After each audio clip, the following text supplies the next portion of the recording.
अब D10 जब हम बात करते हैं तो हम सबसे आसान समझना कि हम प्रोफेशन आइडेंटिफिकेशन के लिए इसको यूज करेंगे पहला।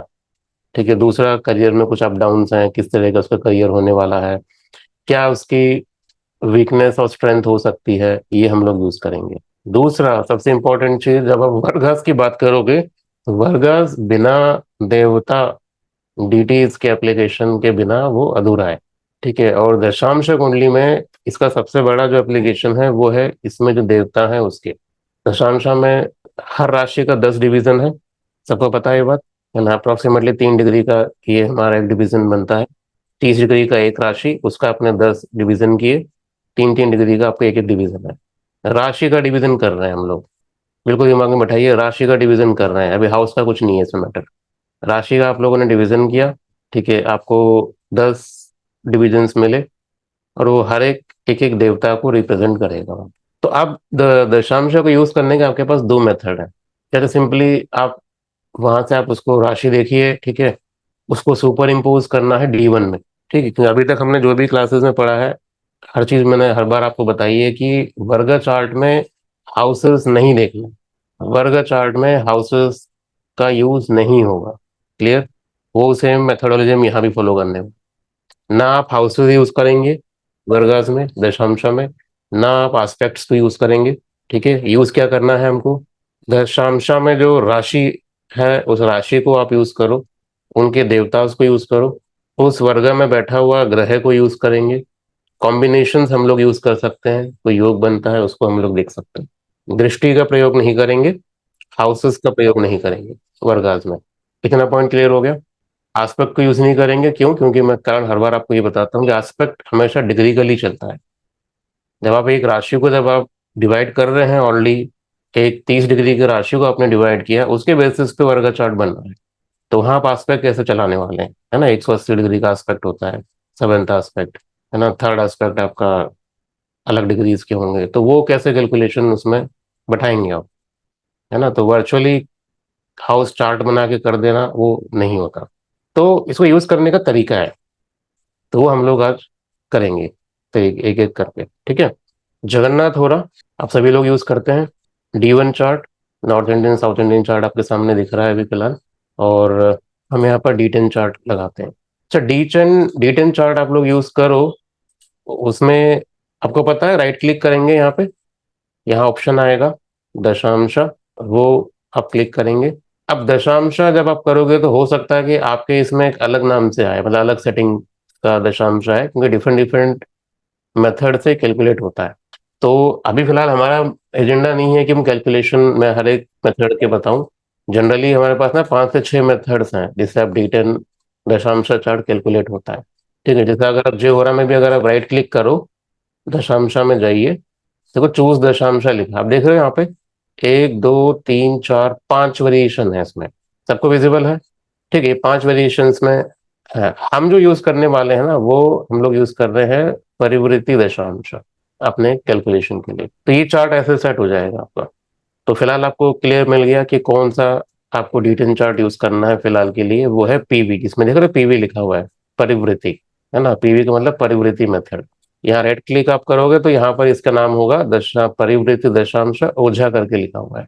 आप मिक्स्ड मेनी वर्गास वाले व्यू में जाइए, ठीक है, वहां हम एक जगह राशि चार्ट सेट कर लेंगे, और एक में आपका D9 सेट हो गया, एक आपका सेट हो गया दशांश। अब समझिए बात को कि सबसे पहली चीज कि दशांश जब आप यूज करना स्टार्ट करेंगे तो उससे पहले जो एनालिसिस का जो तरीका होगा वो हमारा D1 से हमारा स्टार्ट होने वाला है। ठीक है, जन्म कुंडली से। D1 चार्ट एक मोटा मोटा संभावना बता रहा है, ठीक है, कि आपके अंदर क्या क्या पॉसिबिलिटीज हैं, आपके जीवन में क्या क्या इवेंट्स होने की पॉसिबिलिटीज हैं, वो आपने D1 चार्ट से हमने स्टडी कर लिया। तो D1 से आपको समझ में आ गया कि मेजर जो इवेंट्स के प्रोमिसेस हैं वो आप D1 चार्ट में पहले आइडेंटिफाई करेंगे। वो देखने के बाद या तो आप D10 आप डायरेक्ट यूज कर लो, अदरवाइज आप D9 के साथ भी कंबाइन करके यूज कर सकते हैं। अब यहाँ D9 क्या करेगा, जो भी इवेंट की पॉसिबिलिटी है, लाइक हम करियर की हम बात कर रहे हैं, प्रोफेशन की बात कर रहे हैं, वो D1 चार्ट में आपने पहले देखा, D9 आपको बताएगा उस पर्टिकुलर एरिया में कि धर्म का कितना सपोर्ट है ना, आपका लक फैक्टर कितना उसमें काम कर रहा है। है ना। एक तरीके से समझो कि इंटरनल स्ट्रेंथ जो है वो D9 के लिए आप यूज कर सकते हैं, D9 को यूज करके। उसके बाद आप D10 चार्ट आप देखिए, डायरेक्टली आप D10 चार्ट भी देख सकते हैं D1 के बाद, है ना। तो आपका इस सोसाइटी में, इस समाज में आपका क्या काम है और करियर का क्या फील्ड होगा, ये सब चीजें आप D10 से आप देखेंगे दशांशा में। राइज एंड फॉल, है ना, करियर अप डाउन, ये सारी चीजें आपको दशांश चार्ट्स में आपको मिल सकता है। तो आपको क्या समझ में आया अभी तक कि D1 चार्ट आपको ये बता रहा है कि मेरे पास क्या है ना, मेरा D1 चार्ट मतलब मेरे पास क्या है, किस तरीके की पॉसिबिलिटी है। ठीक है, D9 चार्ट आपकी वो स्ट्रेंथ बता रहा है कि उसको आप कितने स्ट्रेंथ या कितना आपका लक फैक्टर उसमें है, किसमें कितना आपका धर्म उसमें सपोर्ट कर रहा है काम करने के लिए। एक तरीके से समझो कि स्ट्रेंथ एंड वीकनेसेस उस पर्टिकुलर एक्टिविटी के लिए आप D9 में आप देखेंगे। D10 ये आपको समाज के लिए, सोसाइटी के लिए आपको क्या करना है, एक्चुअल जो आपका कर्म है, ये अलग तरीके से देखा जाएगा। साथ में जो हम जनरली करियर का फील्ड, प्रोफेशन, पैसा कमाने के लिए आप क्या करने वाले, वो सब भी आप इसमें देखेंगे। दूसरा सबसे इंपॉर्टेंट अभी ये आप नोट करना कि हम एनालिसिस के लिए इसमें यूज करने वाले हैं राशि तुल्य दशांश मेथड। दशांश चार्ट को इंडिविजुअल चार्ट की तरह ट्रीट ना करके हम राशि तुल्य दशांश यूज करेंगे। ठीक है, राशि तुल्य दशांश क्या होता है, जो फर्स्ट टाइम सेशन अटेंड कर रहे हैं उनको मैं बता दूं कि D10 चार्ट में आपको सिर्फ राशि को लेना है, हाउसेस भाव हम D1 से लेंगे। ठीक है, और D10 के अंदर हाउसेस आपको नहीं लेने हैं, जनरली जो हम लोग यूज कर रहे हैं वैसा ना करके आप समझो कि हम सुपर इम्पोज कर रहे हैं चार्ट को। जैसे आपके सामने भी जे हो रहा है, तो अगर मैं इसको एक मिक्स्ड व्यू में खोलूं ऐसे, तो ये इंटरनल चार्ट ये है, एक्सटर्नल चार्ट आपको दिख रहा है डार्क कलर में, दो चार्ट मैंने सुपर इम्पोज किए हैं। अभी ये है राशि तुल्य नवमांश, अंदर का चार्ट है राशि, बाहर वाला नवमांश। क्लियर। मैं राइट क्लिक करूंगा, यहां कर दूंगा इसको दशांश, अभी बन गया राशि तुल्य दशांश। हम क्या कर रहे हैं कि लग्न है, इस चार्ट का क्या है कि मीन लग्न है, करेक्ट, पाइसेस। तो दशांश को भी आप मीन पाइसेस से आप रोटेट करेंगे, है ना, तो आपका ये राशि तुल्य दशांश बन जाएगा। या तो आप इस मिक्स व्यू चार्ट में देख लो, नहीं तो फिर आप यहाँ पर D10 चार्ट आप लगाइए, है ना। अभी आपका लग्न क्या आ रहा है इसमें, धनु। ठीक है, और हमें पता है कि मेरा एक्चुअल D1 का लग्न है मीन, पाइसेस, है ना। तो मैं यहाँ मीन राशि में क्लिक करूंगा और जो हो रहा है, मैं ऑप्शन है देखो, show chart from this house, इसको रोटेट कर दो। अब आपको D10 को इस तरीके से स्टडी करना है। हम इस मेथड में कर क्या रहे हैं, जब आप इसको मिक्स्ड व्यू में आप देखोगे तो आपको समझ में आ गया कि हम खाली राशिस को वहां से कंसिडर करेंगे और ग्रहों की प्लेसमेंट को कंसिडर करेंगे, हाउसेस, एस्पेक्ट्स, ये सब हम लोग D1 में ही लगाने वाले हैं। तो ये हमारा मेथड इसमें हम लोग फॉलो करने वाले हैं। ठीक है, तो D1 चार्ट हमारा बेस चार्ट है ना। 10th लॉर्ड, 10th हाउस, सूर्य इंपॉर्टेंट, सैटर्न इंपॉर्टेंट। सैटर्न हम प्रोफेशन के लिए ले रहे हैं जनरली, आप लोग यूज करते हैं पता है।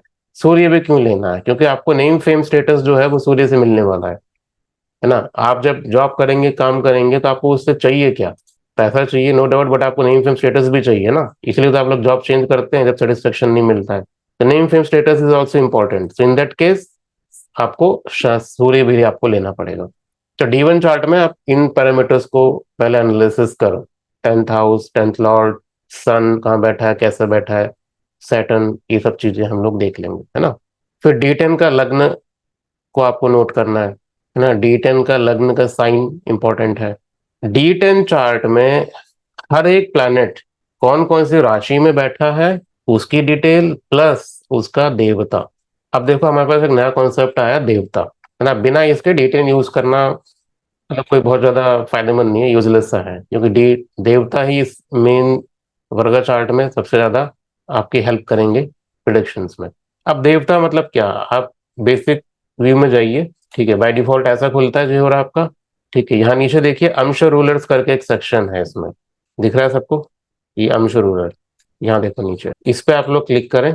ठीक है, या बाय डिफॉल्ट आपका ना D9 का बना होगा अंश, देखो ये D1 की सारी वो है डिटेल्स, आपका D1 कह रहा हूँ, ये सूर्य लग्न ये डिटेल्स आ रही है।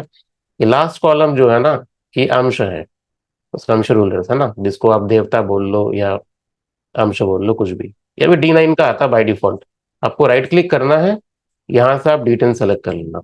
अभी चेंज हो गया, अब देखो यहाँ पर ना कुछ आपको नाम दिखाई देंगे, है जैसे लग्न है इसका, वो निऋत्ति में आता है ना। सूर्य ईशान, चंद्रमा अग्नि, मंगल यम, दिख रहा है सबको एक चीज।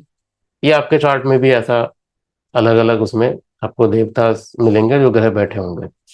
अब इसमें छोटे छोटे वेरिएशंस हैं, है ना। कुछ ट्रांसलेशंस में नृत्य की जगह पे राक्षस भी लिखा हुआ है, तो कुछ लोग ना राक्षस को कंसिडर करते हैं। जय वरा में यहाँ पर नृत्य लिखा है, तो कुछ वर्जन्स में नृत्य का नाम है।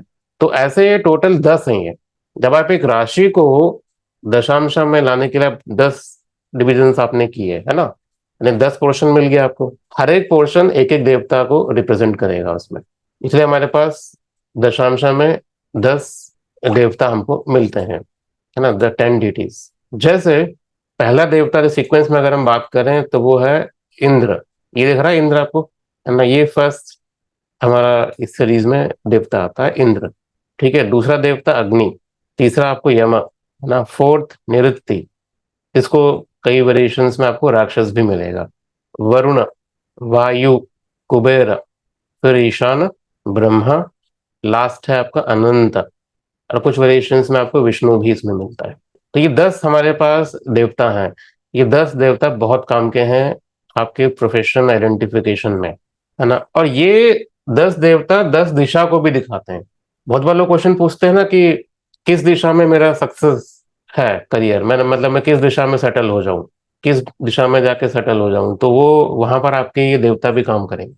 ये क्या मेथड है इसको मैं डिटेल में कल बताऊंगा इसको भी। जब आप इंद्र की बात करते हैं, जो पहला हमारा देवता है इंद्र, है ना। अब इंद्र के बारे में आप लोगों को ऑलरेडी बहुत कुछ स्टोरीज पता है ना, इंद्र कौन है, उनका क्या फंक्शन है, तो ये सब चीजें आपने देखा होगा। तो ये पूरब दिशा, इंद्र जो है पूरब दिशा को डिनोट करता है।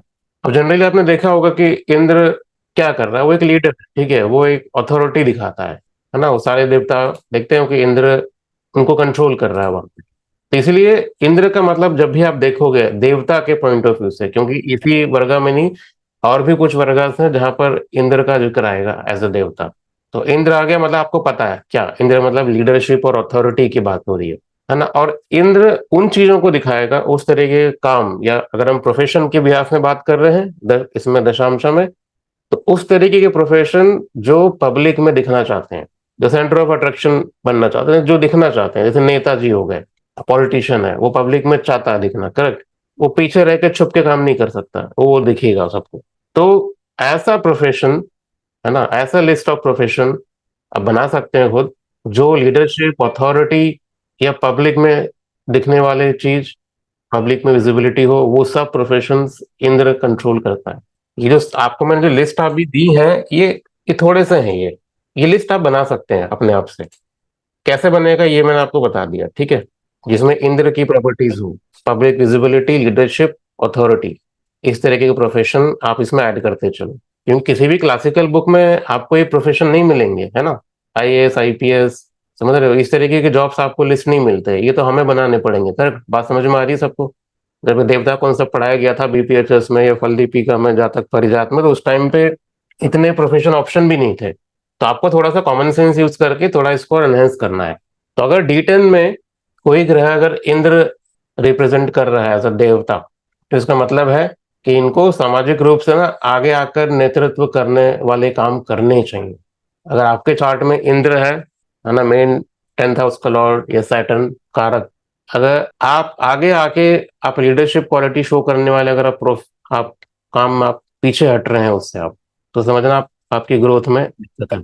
क्योंकि मैंने बताया कि ये जो भी प्रोफेशन दिखाएगा उसमें क्वालिटीज दिखेंगी, सप्रेस नहीं करना है उसे। तो ऐसे लोग ना सरकारी नौकरी, है ना, government job, IAS, IPS, PSU, public sectors में काम करने वाले, ऐसा कोई भी जगह जहाँ प्रोटोकॉल का यूज होता हो, जहाँ विजिबिलिटी बहुत जरूरी होती हो, एक्टर, इवन एक्टर भी, छोटे मोटे एक्टर नहीं, बड़े एक्टर्स, है ना, क्योंकि प्रोटोकॉल फिर वो भी बनाएंगे, वहां भी विजिबिलिटी चाहिए। पॉलिटिशियन, कोई ब्रांड एम्बेसडर, इन लोग की जब चार्ट आप देखोगे ना, तो इंद्र एक्टिव मिलता है एज अ देवता। अब इंद्र एक्टिव मिलता है मतलब ये नहीं कि सीधा 10th हाउस का लॉर्ड जाके ढूंढ रहे हो कि इंद्र है कि नहीं। नहीं, एक तरीका है इसका देखने का, वो मैं अभी डिस्कस करूंगा, बताऊंगा आपको। तो अगर इंद्र स्ट्रांग है, स्ट्रांग का मतलब क्या है कि जो प्लैनेट जो इंद्र देवताओं को रिप्रेजेंट कर रहा है, अगर वो प्लैनेट एफ्लिक्शन में नहीं है ना, तो प्रमोशन बहुत जल्दी मिलेगा, है ना, अवार्ड, रिस्पेक्ट, रिकॉग्निशन आसानी से मिल जाता है। अगर इंद्र, वो जो प्लैनेट जो इंद्र को रिप्रेजेंट कर रहा है, अगर वो खुद वीक है या बैडली एफ्लिक्टेड है, तो ईगो प्रॉब्लम होगी, बॉस के साथ कॉन्फ्लिक्ट होगा, लड़ाई होगी, नेम फेम जब मिलना चाहिए, नेम फेम मिलने की जगह वहां पर आपका नाम खराब होने की संभावना बढ़ जाती है। तो इंद्र आपको शाइन करने की शक्ति देगा, बट ईगो के बीच में नहीं लाना है ना। अब ये प्लैनेट कैसे वीक, कैसे मतलब फ्लिक्शन में आता है, वो सब रिपीट नहीं करूंगा, वो हमने क्लास में किया है ऑलरेडी। उस इनिशियली जो हमने क्लास में डिटेल में करी थी, वही मेथड अप्लाई करना है। आपने देख लिया, ग्रह अगर एफ्लिक्शन में आ रहा है, इंद्र में है, तो समझ लेना कि नाम खराब होने की संभावना है उसके प्रोफेशन में। अगर ये आपका एक्टिव है तो ऑब्वियस सी बात है कि पूरब दिशा आपके लिए बहुत अच्छा है। तो जहां भी आपका बर्थ प्लेस है, वहां से पूरब दिशा की तरफ आप सेटल हुई। आसान है समझना। या जहां भी आप रहते हैं अभी एट प्रेजेंट, ना, अगर आपका प्रोफेशन जहां आप जॉब कर रहे हो, अगर वो पूरब दिशा में है, जिस जिस जगह पे आप अभी सिचुएटेड हैं, वो भी काम करेगा। ये तो मैंने एक एप्लीकेशन बता रहा हूँ डायरेक्शंस का, अदरवाइज के और भी तरीके हैं यूज करने के। दूसरा, अब देखो इसमें अग्नि भी है, सेकंड देवता हमारा। अब अग्नि के बारे में भी बहुत डिटेल्स हैं, आपको आइडिया है अग्नि कौन है, क्या करता है ये देवता, है ना, आग। बट अग्नि का मतलब है ये एक्शन रिप्रेजेंट करता है। अग्नि मतलब हीट, है ना, जलाने वाला, एनर्जी। अग्नि का एक और मतलब है करेज। और ध्यान देना, अग्नि से जुड़े हुए जो भी काम होंगे ना, वो बहुत तेज काम, मतलब तेज फटाफट करने वाले एक्टिविटीज होंगी वो। तो आपके प्रोफेशन के लिस्ट में जो अग्नि रिप्रेजेंट करेगा, वो सारे काम होंगे जो जल्दी किए जाते हैं, जल्दी करने वाले काम। आर्मी है जैसे इसमें लिखा है, आर्मी काम क्विक करेगी। कहीं कुछ अटैक हुआ, कुछ हुआ, कोई टेररिस्ट मिला तो तुरंत हरकत में आ जाएगी, समझ रहे हो, वो सारे इसीलिए उस काम को हम लोग अग्नि देवता में उसमें रिप्रेजेंट करते हैं। Police, sports, cooking. कुकिंग में भी आप वेट नहीं कर सकते, करेक्ट। खाना बन रहा है ना, वह तो अग्नि का तो है ही है, समझ में आ रहा है कि बिना अग्नि के नहीं बनेगा। बट उसके अलावा समझना कि वो काम भी क्विक वाला है, आपको टाइमली एक्शन लेना पड़ता है उसमें, है ना। अदर देन दिस, है ना, ये fashion, film, media, design, event management, ये सब भी इस अग्नि देवता के अंतर्गत ये आपको मिलेंगे। तो अगर इस देवता का असर अगर आपके चार्ट में मेजर है, तो करियर में जहां तुरंत एक्शन लेना पड़ता है ना, उन उस तरह के काम में आप लोग रहते हैं। और अग्नि तत्व तो प्रधान है, तो उसके अंदर बड़ा पैशन भी होगा, है ना। इसीलिए एथलीट, शेफ, है ना, आर्मी ऑफिसर या बोल्ड क्रिएटिव जो आर्टिस्ट होते हैं, वो सब अग्नि प्रधान देवता आपको मिलेंगे इसमें, है ना। अगर एफ्लिक्टेड में है, प्लैनेट एफ्लिक्शन में चला गया, तो बहुत जल्दी एग्रेसिव हो जाना, है ना, गुस्सा लेके आना, जिसकी वजह से कंट्रोवर्सीज में आप लोग फंसते हैं, है ना, उस तरह की प्रॉब्लम स्टार्ट होती हैं। इनको चैनलाइज करने की जरूरत है। अग्नि है तो ऑब्वियसली बात है, एग्रेशन पे कंट्रोल लाना हमारे लिए जरूरी है। अब देखो तीसरा देवता हमारा, थर्ड है यम।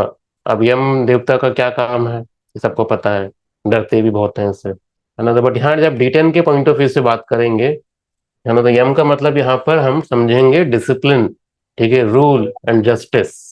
यम का वर्गा कुंडली में, अदर देन D10 चार्ट, और भी वर्गास में जहाँ यम का यूज होगा, D150 में, अष्टोत्तरांश में, D108 में, आई थिंक D60 में भी है शायद। तो अलग अलग जगह पे है, बट वहां पर यम का फंक्शन भी अलग अलग है।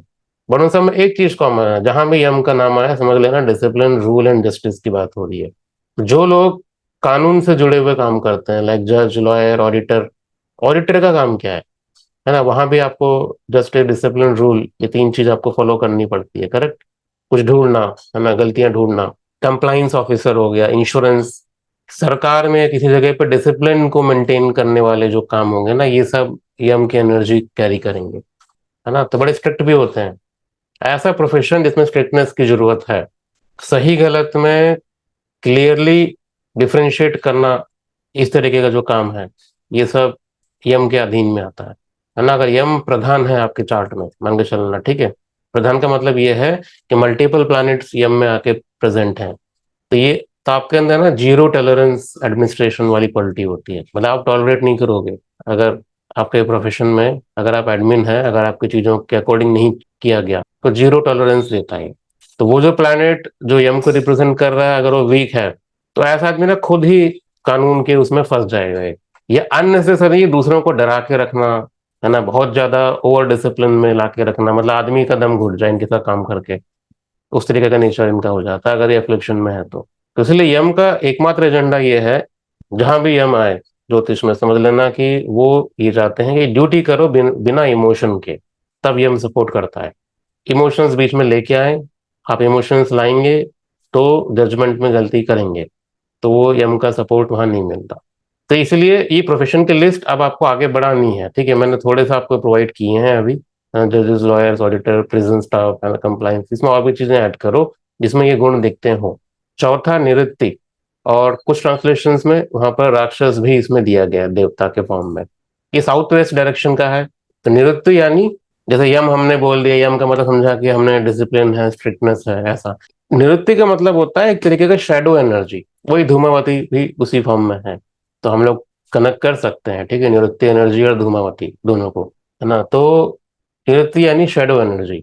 शेडो एनर्जी का मतलब क्या है कि समझ रहे, इल्यूजन, मिस्ट्री, ये सब चीजें। तो इसलिए ये जो पर्टिकुलर देवता है निवृत्ति, या किसी किसी जगह पे इसको राक्षस से इसको मतलब दो नाम दिए गए हैं इस पर्टिकुलर देवता के लिए। किसी किसी ट्रांसलेशन में वो राक्षस की यूज कर रहे हैं, किसी में निवृत्ति, बट ये दोनों चीज में अब समझना, इल्यूजन, मिस्ट्री, टेक्नोलॉजी, ये टैबू, मतलब कि ये पर्टिकुलर देवता ना मॉडर्न फील्ड्स को रूल करता है।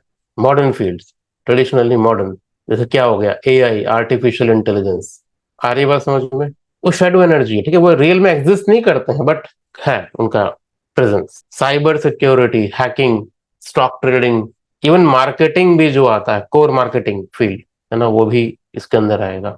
ऑकल्ट, तंत्र, एस्ट्रोलॉजी, और क्या, आजकल मूवीज में वीएफएक्स यूज होता है। अगर डिटेल में अगर ये एक्टिव है, मतलब मेजोरिटी प्लैनेट्स अगर ये दिखा रहे हैं, है ना, तो नेटिव अलग तरीके के काम करेगा ये, है ना। रूल्स को तोड़कर नई चीजें खोजना, वो टेक टेक जीनियस हो सकते हैं लोग, स्ट्रेटेजिस्ट होते हैं, या कोई टीचर भी होगा तो थोड़ा अलग सा कुछ पढ़ाने वाले टीचर, है ना, मिस्टेक टीचर। जो ये प्लैनेट जो रिप्रेजेंट कर रहा है, कोई भी प्लैनेट हो सकता है निरुद्ध में, करेक्ट।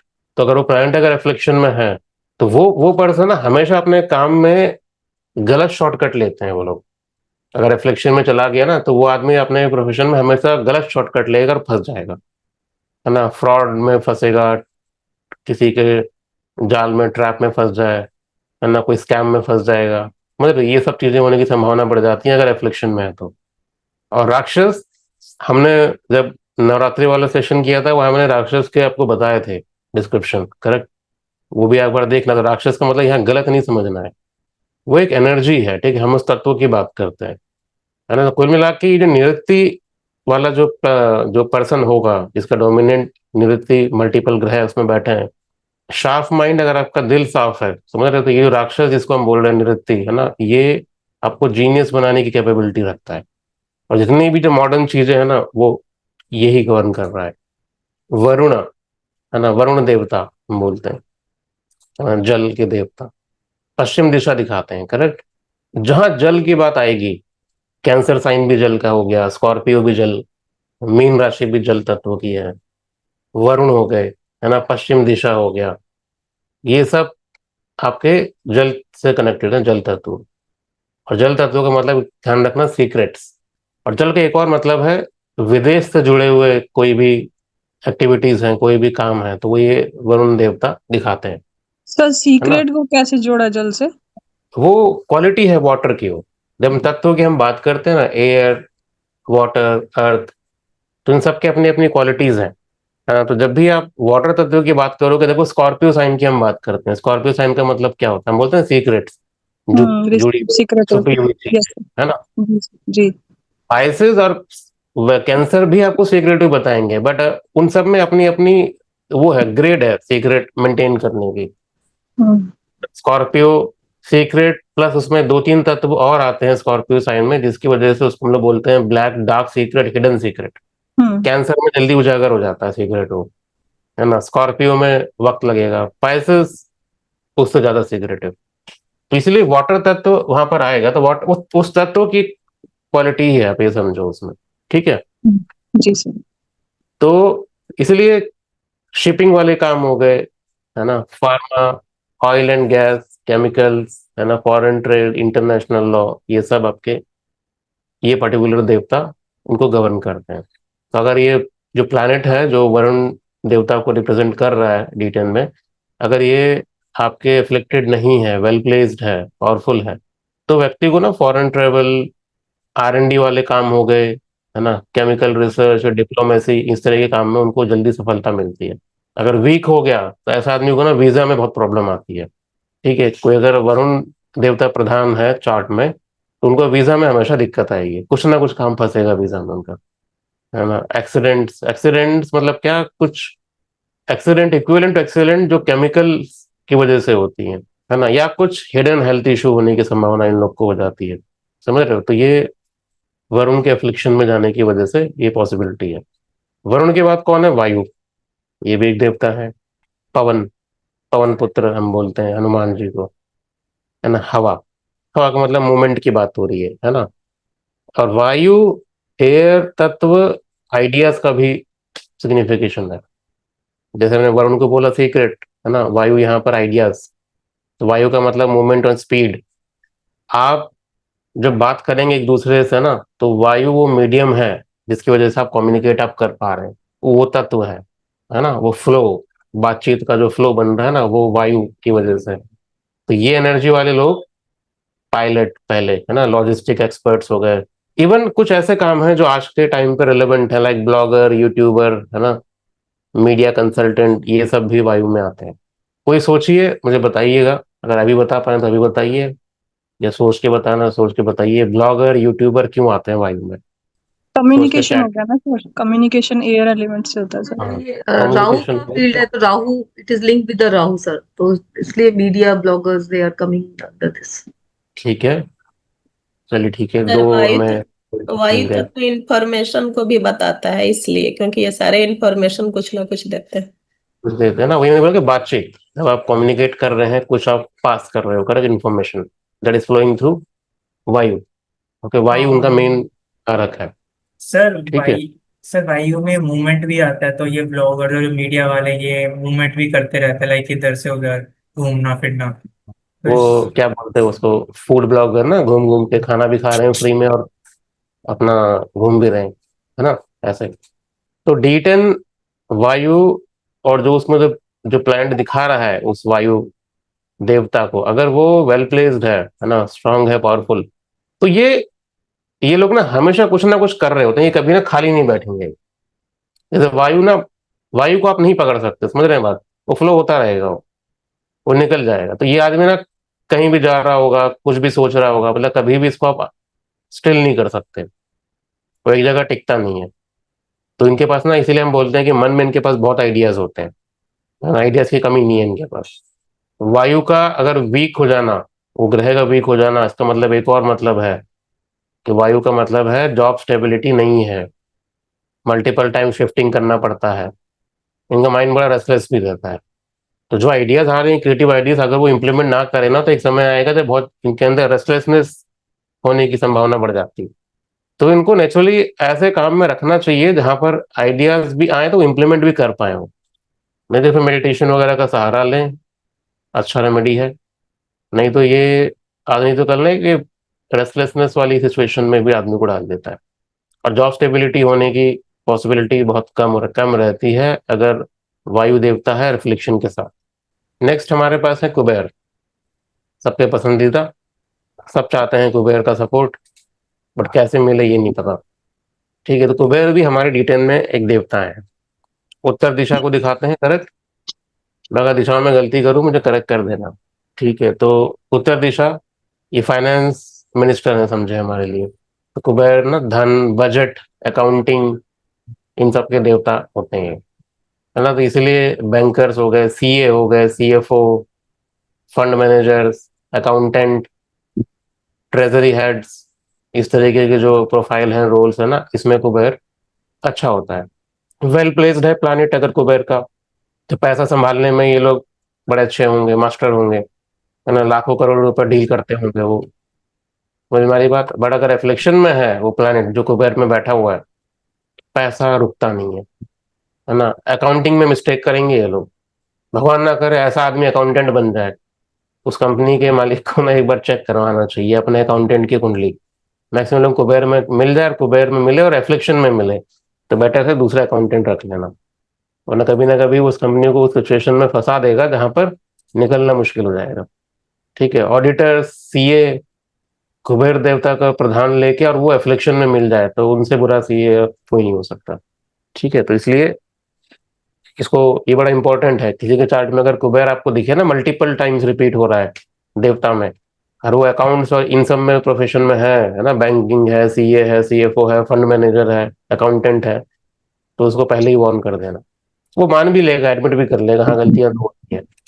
कुबेर के बाद हमारा है ईशान, है ना। ये एक डायरेक्शन से नाम से भी जोड़ा जाता है, सबको पता है, ठीक है, उत्तर पूर्व। ईशान मेनली ना शिक्षा, है ना, एजुकेशन, कंसल्टेंट, है ना, टीचर, है ना, ये सब दिखाने वाला एक पर्टिकुलर फॉर्म ऑफ एनर्जी आप बोल सकते हो, है ना। तो इसलिए हम लोग ना टीचर्स, कंसल्टेंट, एडवाइजर्स हो गए, कोच, स्पिरिचुअल कोच, स्पिरिचुअल गुरु, थेरेपिस्ट, एस्ट्रोलॉजर्स, ये सब भी ईशान में आ जाते हैं। ईशान में बैठे हुए ग्रह अगर आपके लिए वेल प्लेस्ड हैं, पावरफुल प्लैनेट है ना, तो लोग गाइडेंस के लिए इन लोग को ढूंढते हैं, सामने से ढूंढ के आएंगे। एस्ट्रोलॉजर हैं तो क्लाइंट ढूंढने में दिक्कत नहीं होती, ठीक है। अगर एस्ट्रोलॉजर नहीं है, आप किसी किसी भी प्रोफेशन में आप रहोगे ना, उससे जुड़े हुए लोग आपको ऐसा, मतलब आपके अंदर से वाइब आएगी कि हाँ आप मदद कर सकते हो किसी की, है ना। तो एक और क्वालिटी है ईशान में, ध्यान रखना कि वो लोग ना कभी राजा नहीं बनते, वो कभी किंग नहीं बन सकते वो लोग, ठीक है। लाख मर्जी कोशिश कर लें तो ऐसा उनको कोशिश भी नहीं करनी चाहिए, बट वो राजा को सलाह देने वाले लोग बनते हैं। किंग नहीं बनेंगे बट किंग को सलाहकार।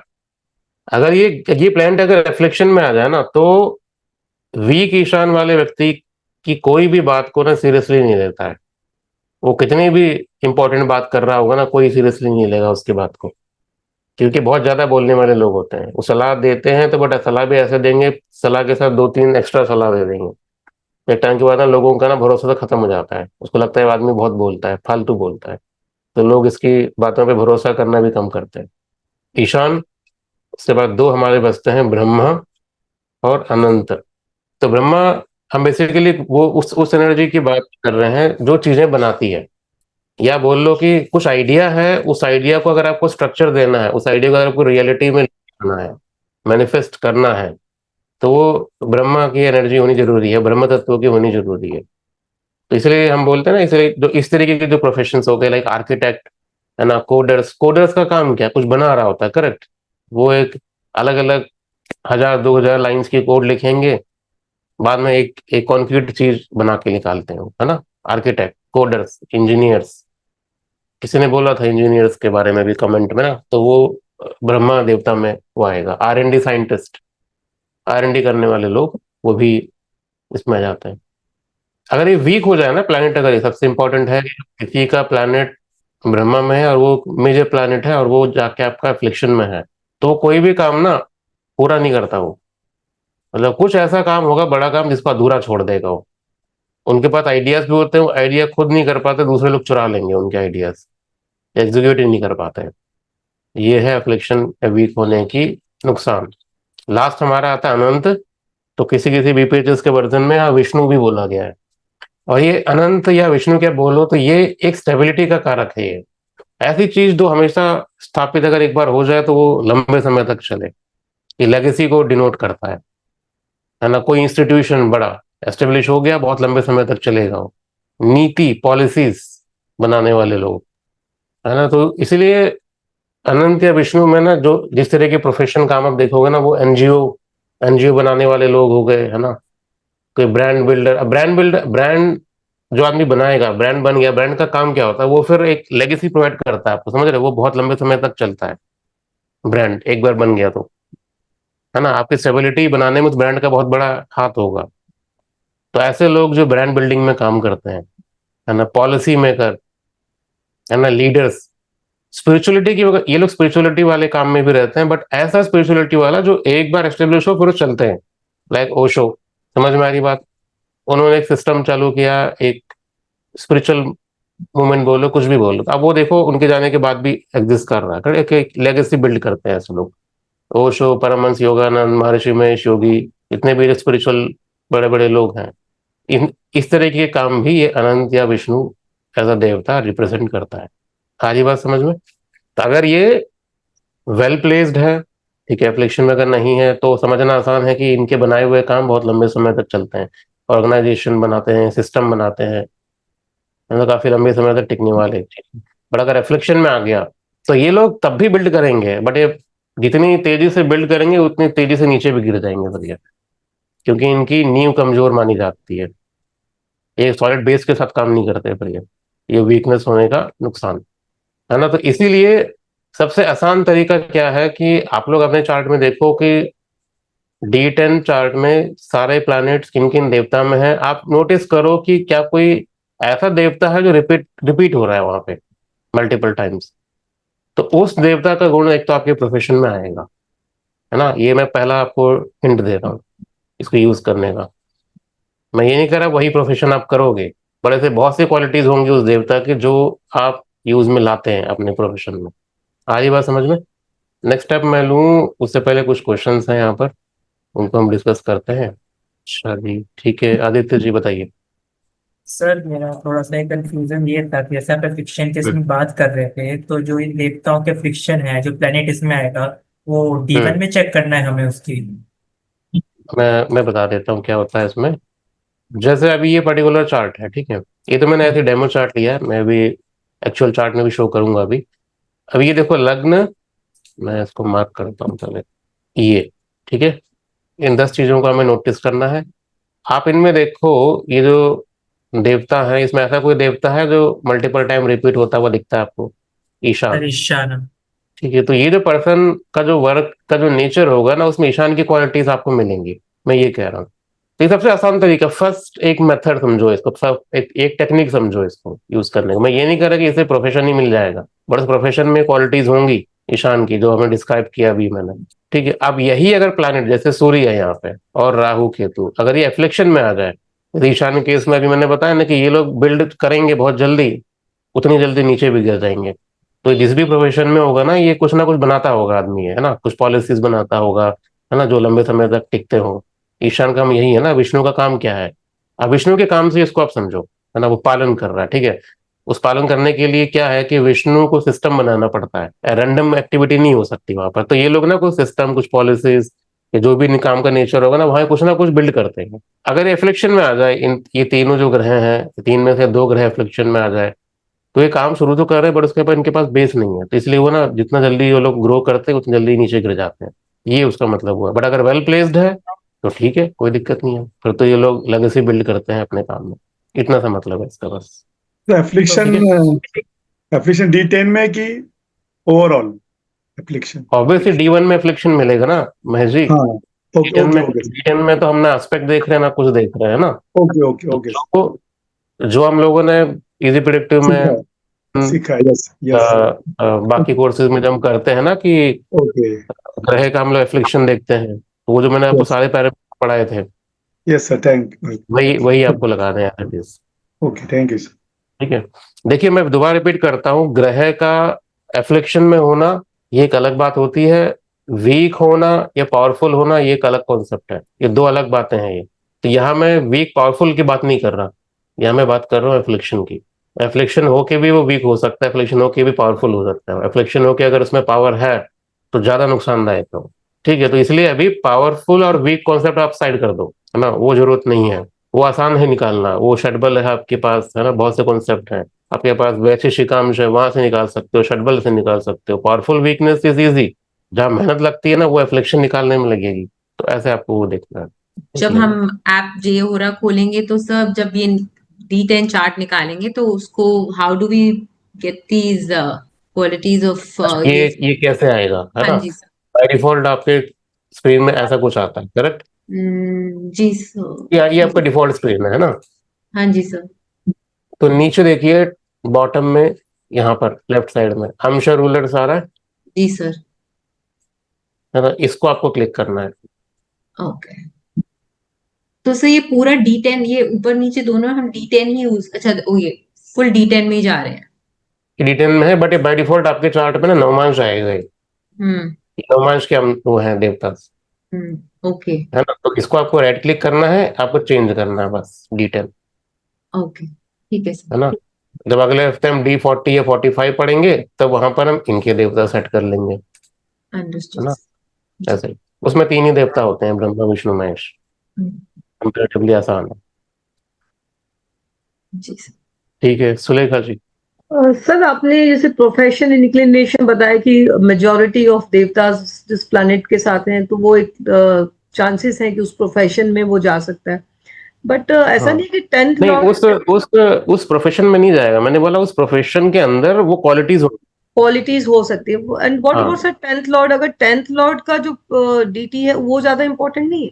नहीं, बिल्कुल है इम्पोर्टेंट। वो मैं उस पॉइंट पे आऊंगा अभी उसको मैं थोड़ा और सिस्टमेटिक तरीके से आपको मैं समझाऊंगा अभी, जस्ट है ना 2 मिनट में। Okay okay, thank you sir. Sneha ji. Sir मुझे बस खाली एक चीज कंफर्म करना है कि ये जो भी देवताज है वो हाँ। जो भी प्लैनेट मेरे जितने भी डिग्रीज पे बैठे हुए हैं उन डिग्रीज हाँ। को मुझे 0 to 3 degree, 3 to 6, then 6 to 9 ऐसे करके डिवाइड करना है। देन उसके अकॉर्डिंग देवताज जानने हैं एंड देन फिर उसको D10 में देखना है कि वो कहाँ पे बैठा है और किस राशि में बैठा है एंड देन फिर एनालाइज करना है सर।